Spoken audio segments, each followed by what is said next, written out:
Luto tayo ng beef papis. Isa itong delicacies ng mga taga Mindanao. Magigisa lang tayo ng sibuyas at bawang. Then sunod natin yung ating pamintang buo. Halu-haluin lang natin yan. Then sunod na natin yung ating beef. Mas masarap ito kung may halong balat ng baka. Pakukuluan lang natin yan hanggang sa lumambot.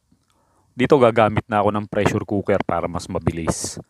Maglalagay na rin tayo ng chili powder para may konting kick. Hintayin lang natin lumambot yan.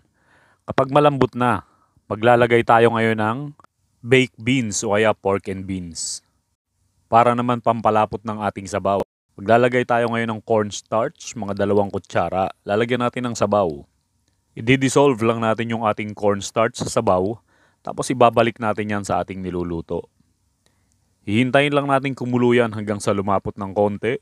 Tapos maglalagay na tayo ng seasoning at konting asin. Para naman sa ating pampakulay, maglalagay lang tayo ng carrots dyan. Maglalagay na rin tayo ng spring onions parang garnish sa ibabaw. Aalisin lang natin yung mga scum sa ibabaw. Hihintayin natin kumulo yan. Tapos ready na yan. Ganyan lang kasimple. Halika, higop tayo ng sabaw.